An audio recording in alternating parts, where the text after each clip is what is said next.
The court chamber smelled like ozone and formaldehyde. Hundreds of alien delegates filled the gallery, their bioluminescent skins and clustered eyes casting flickering lights over the obsidian walls. High above, in a curved bench of living marble, sat Magistrate Zireth, his forearms folded and a sneer curled across his segmented jaw.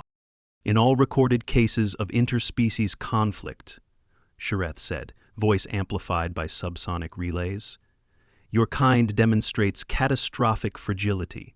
You rupture under pressure. You bleed from laughter. Your bones disintegrate in zero gravity." Chuckles rippled through the audience. Corporal Nate Mercer stood alone at the center of the platform. No counsel, no backup, just a sealed transcript of the incident in question and the remnants of a combat uniform, frayed from orbital re-entry. "I'm not here to argue biology," Nate said. "Indeed," Zireth replied, narrowing his lens pupils, "because it is unarguable. Your own medical data supports it. Your species records fatalities from inhaling food incorrectly, from slipping in stationary water, from exposure to wind exceeding 40 kilometers per hour." More laughter now. "You are, by all logical accounts, a species that survives by accident." Nate glanced toward the prosecutor's bay, where 3 Gornar strategists and a Zilth archivist stared at him like a curious infection. The charge was simple: violation of Article 9, Clause 4, unnecessary escalation during planetary withdrawal. The footage was clear: a human squad left behind after an evacuation, surrounded, outgunned, the terms of surrender ignored. Only Nate survived. And when rescue arrived, they found him holding a plasma-ruptured makeshift spear and 30 enemy corpses behind a collapsed ore silo. Zireth leaned forward. "You are here to justify your actions under the weight of civilized protocol, and yet you wore no insignia of surrender. You filed no distress beacon. You deployed lethal force during a treaty pause." Nate's voice was even. "I didn't have a beacon. It got pulped when the shuttle bay folded in on itself. And your insignia ripped off when my chest plate cracked under a fusion bolt." The magistrate blinked slowly. "How convenient." "I didn't say it was convenient, just what happened." From the gallery, an overed elder hissed through his neck vents. "Primitive excuses. The human body cannot withstand subplasma exposure. Your kind expires from thermal burns at a fraction of our combat tolerances." Zireth raised a hand. "We speak not to mock, we speak to understand. But tell me, Corporal Mercer, if your kind is so poorly engineered, how did you survive long enough to violate our protocols?" Nate paused, looked around the room, then, slowly, he removed his jacket. The room stilled. He unfastened the clasps at his collar, tugged the fabric free, and pulled the shirt over his head. The gallery lights struck his skin, and the sneers began to fade. His torso was a map of trauma. A puckered scar low on his right ribs, charred at the edges. A long seam of raised flesh across his collarbone, twisted as though the bone beneath had been realigned by force. A pattern of parallel lines on his lower back, plasma scoring, half-healed. A circle near his abdomen with pink tissue spiraling outward, the unmistakable result of direct cauterization. The gallery was silent now. Nate pointed to the burn on his side. "Fusion bolt. Hit me when the rebreather battery exploded. Knocked me flat, cracked 2 ribs. I crawled under the vent system and packed insulation foam into the hole. Kept the bleeding in check until the pressure stabilized." He tapped the twisted collarbone. "That? My squad's transport dropped 3 stories in an atmosphere breach. I landed wrong. Bone snapped. Had to jam it back in myself, or pass out. Took 2 tries." The room held its breath. Zireth's voice faltered for the first time. "And the plasma scoring?" "Back of the silo. I was pinned between 2 loading cranes. One of their scouts had a vented lance. I caught a partial sweep before I got the drop on him." One of the Gornar leaned forward. "Why were you still fighting? You were alone, surrounded. You had no medical attention." Nate's voice dropped. "Because 2 of my squad mates were still breathing under that wreckage. I could hear them. They couldn't move. And if I left them there, they would have burned with the rest of the fuel line. Zurith's voice rasped. But you killed 30 combatants. I didn't count at the time. I wasn't fighting to kill. I was buying enough time to dig through twisted metal and drag 2 people out before the next wave hit. A flicker moved across the Zelth archivist's face, almost like confusion. Nate continued. One of them had a shattered femur, other one lost his jaw. I wrapped the leg in carbon mesh and jammed a power cable into the wound to cut circulation. Used a cracked EVA mask to keep the other breathing. Carbon mesh. Jareth stared. You mean to say you cauterized a wound with live wiring and fitted a ruptured helmet as a respiratory device? It wasn't pretty, Nate said, but we didn't die. Whispers now moved like electricity through the gallery. A Crag diplomat muttered to his neighbor in low clicks. A Kev security officer turned off his holoslate and looked up for the first time. Nate scanned the room. You all read the data. You know how many ways we die. But what you don't get is how many ways we live anyway. He stepped forward, slow and steady. You don't measure survival by clean numbers. You measure it by refusal. My body should have quit. It didn't. My bones should have shattered. They held. And when nothing else worked, I moved, because no one else could. No one laughed now. The scars were no longer grotesque curiosities. They were stories. Proof. Rebuttal. Jure sat back. His hands were still, his tone quiet. Corporal Mercer, you will have the opportunity to continue your testimony. This chamber is recessed until rotation prime. The lights dimmed. Nate stood alone, shirt in his hand, the murmur of reassessment echoing in every aisle. No one looked at him the same way again. By the time the courtroom reconvened, the audience had grown. Not just the original gallery of combat scholars and treaty observers, now emissaries from neutral sectors, off-duty patrol officers, and medical delegates filed in, crowding every tier. Word had spread faster than the court protocols could contain. A human had shamed a tribunal without defiance. Just by surviving, Magistrate Jurith returned to the bench, slower this time. His entrance, once dismissive, now felt measured. When he sat, he didn't speak immediately. He simply looked at Nate. Corporal Mercer, he said, in light of your prior demonstration, we have authorized an amendment to court procedure. You may expand your testimony without time restriction. Nate stepped forward, shirt back on, jacket folded over one arm. Zurith motioned. Continue. Nate didn't nod, he just spoke. You wanted to know why I broke Article 9? Why I used lethal force after the ceasefire? You've heard about the day we got hit, but you haven't heard what came before it. He looked to the gallery. Our orders were planetary escort, civilian engineers.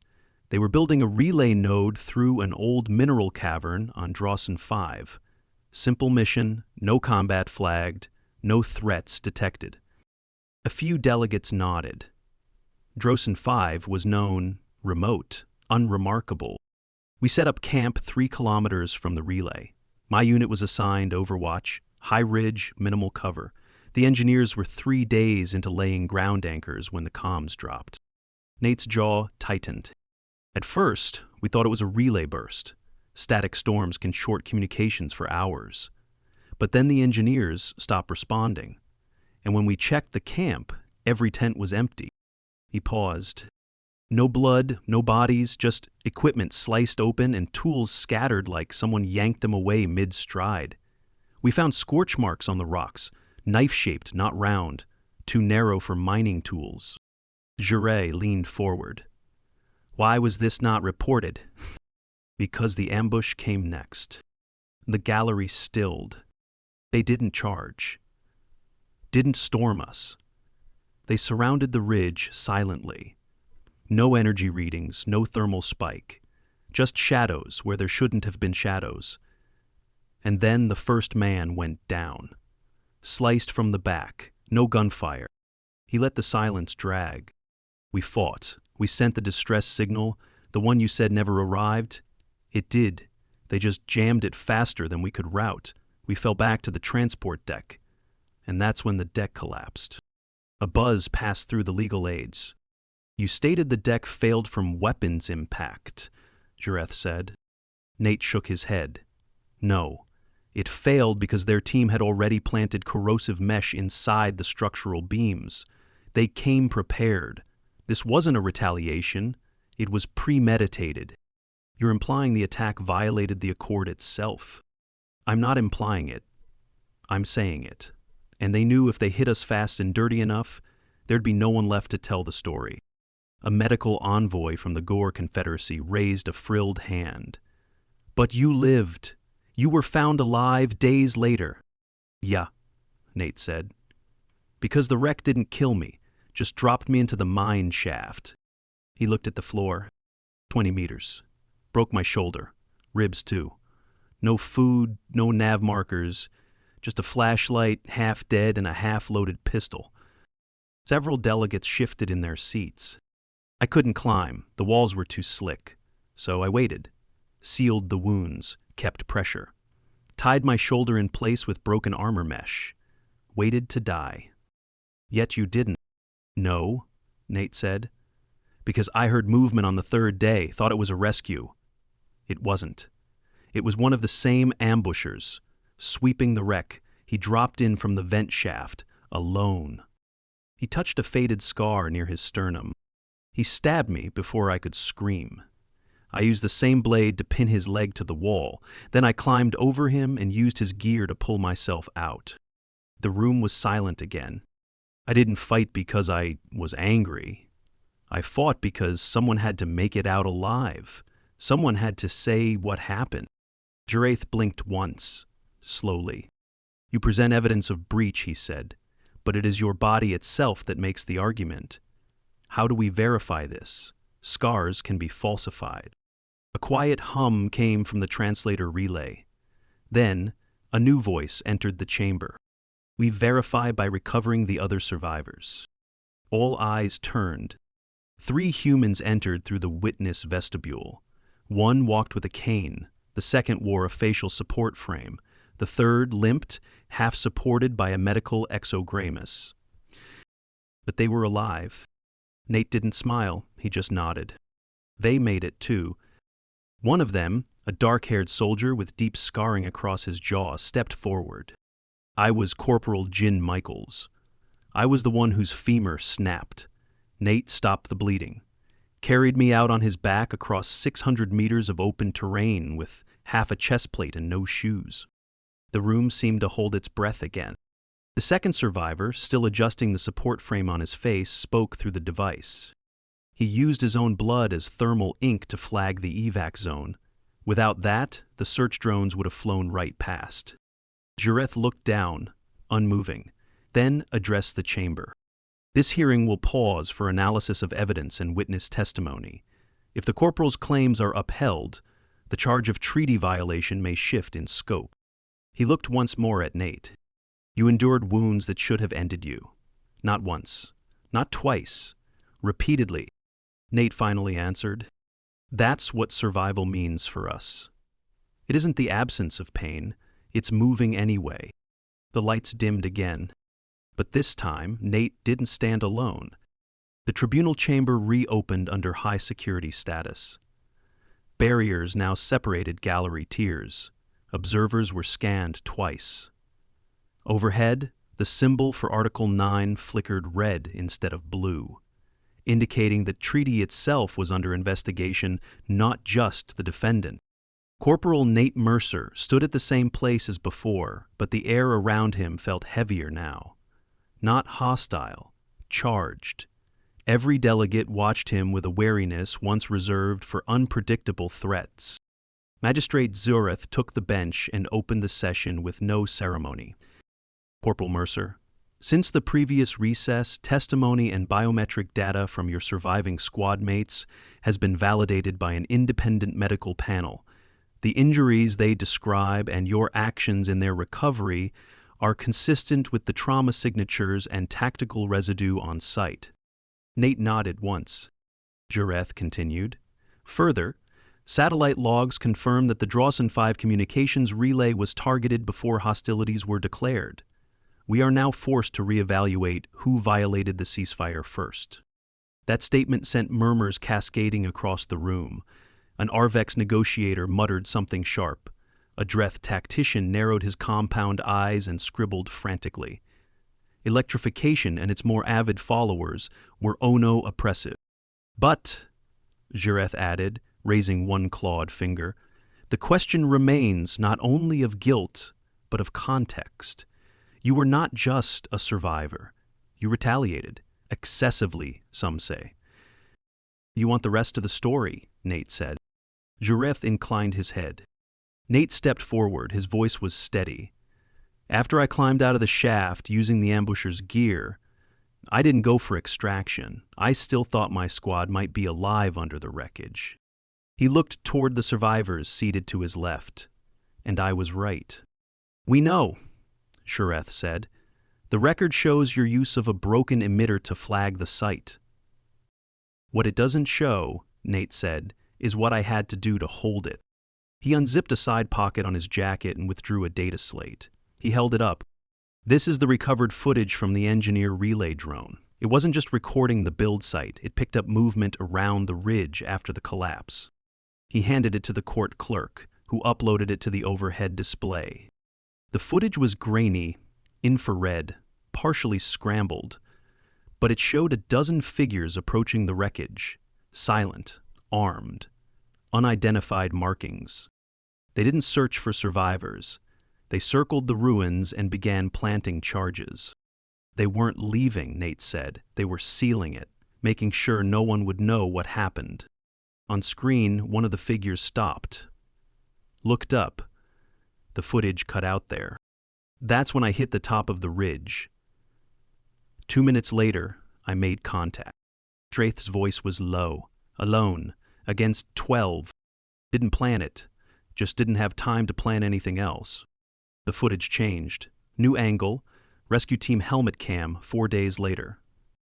It showed the wreckage site, and near it, makeshift barricades, signs of energy blasts, scorch trails from improvised mines. And at the center, a single line of footprints leading out. Human. Blood-marked. Jareth looked at him. And the others you killed? They weren't leaving, Nate said. I made sure they did. One of the Gornar prosecutors stood. And what if your presence had endangered your allies further? Should your survival instinct override the treaty you swore to uphold? My instinct wasn't survival, Nate snapped. It was rescue. And if your treaties don't account for that, then they're just terms of surrender wrapped in nice words. The chamber quieted. No one interrupted him now. You think we die from small things? Wind, impact, food. Sure, we do. Our systems aren't built like yours. But that also means we learned early how to push through damage you'd call fatal. He pointed to his chest. These scars, they're not symbols of how close I came to death. They're the reasons I'm still here. A veteran-class Yulgan raised a spined limb. Your species isn't unique in surviving trauma. No, Nate said, but we turn survival into strategy. We don't recover and rest. We recover and return. We adapt fast, we think faster, and we never wait for the next hit to knock us out. Jareth leaned back, contemplative now. The tribunal will reconvene tomorrow for final review. Your charges are now suspended, pending reassessment of treaty compliance by both parties involved. He stood. But understand this. Today you did more than defend yourself. You reframed the meaning of endurance. The lights faded. Nate turned to his squad mates as they approached. Think it's over? Michaels asked, jaw brace clicking faintly. No, Nate said. It's just the first time they've actually started listening. The tribunal chamber was quiet for the first time in days. Not hushed from tension or stunned by spectacle, but from a deeper, more cautious curiosity. The laughter that once rippled through the seats was gone. The smugness buried somewhere beneath data logs and bone-deep truths. Nate stood as he had every day, in the center, alone. But he was not the same figure who walked in on the first day of proceedings. Now there was an absence around him, not of allies, but of disbelief. No one interrupted him anymore.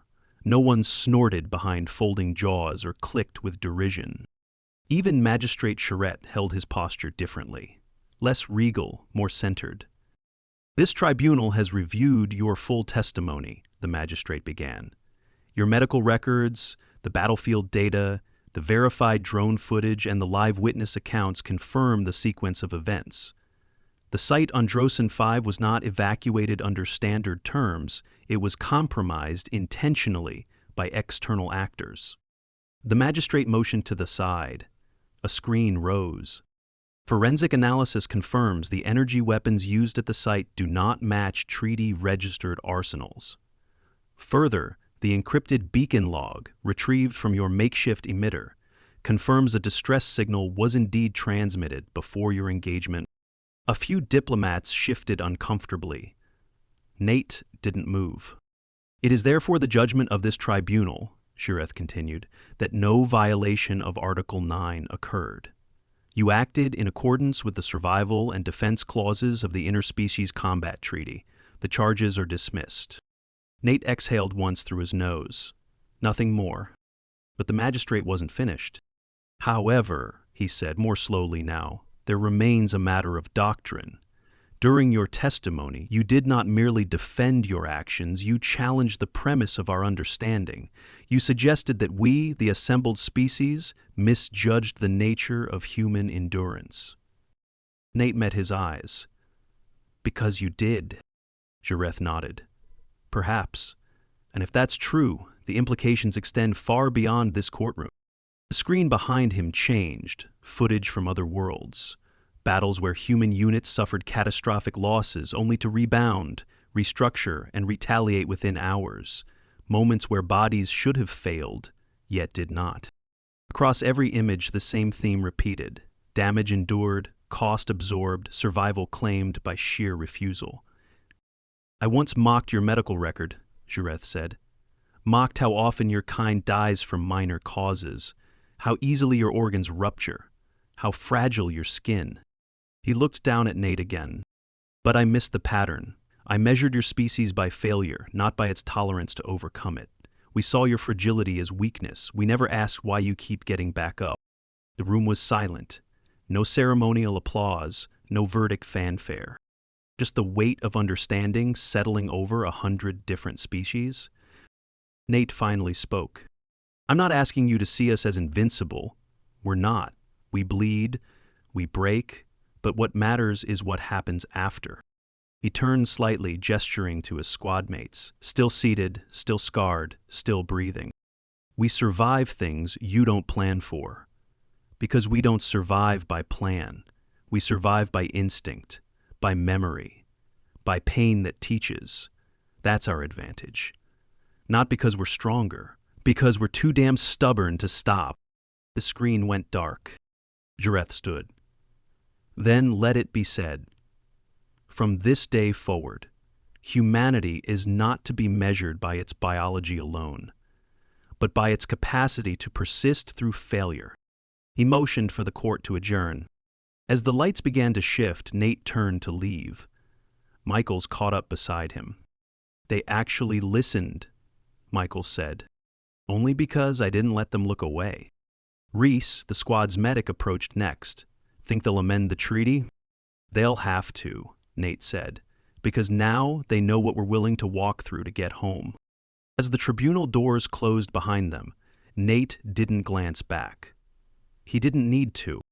Every scar on his body had already made its case. And this time, the universe had listened.